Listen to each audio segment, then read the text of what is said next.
High, ফেসবুকে মাঝে মধ্যে একটা বেশ বিখ্যাত বাণী দেখতে পাই।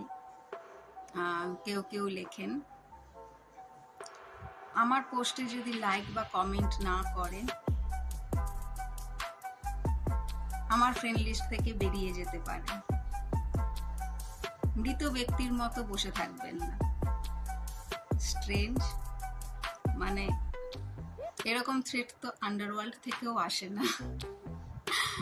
ধরুন আপনি কোনো মাছ বাজারে গেলেন, ফিশ মার্কেট, সেখানে হাজারো মাছ দেখছেন, বার্গেনিং করছেন, ধরে দেখছেন, ছুঁয়ে দেখছেন টাটকা না বাসি, যাই হোক। তো মাছওয়ালাকে কখনো বলতে শুনেছেন, এই আপনি আমার মাছ দেখে ফেললেন, ছুটছেন, ধরছেন, দর কষাকষি করছেন, এখন তো আপনাকে আমার মাছ নিতেই হবে, এরকম বলে না। মানে যে কোনো পোস্ট, ভিডিও লেখা, লাইক করা, কমেন্ট করা, এটা ভলান্টারিলি হয়, ফোর্সফুলি হয় না।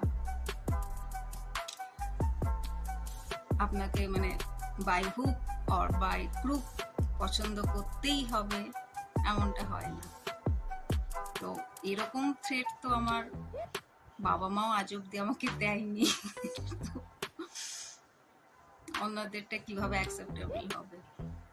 তাও ঠিক আছে, লাইক কমেন্টটা যদি চার্জেবল হতো তাও ভেবে দেখতাম। একটা লাইক 50 টাকা, একটা কমেন্ট 100 টাকা, তাও ভেবে দেখা যেত।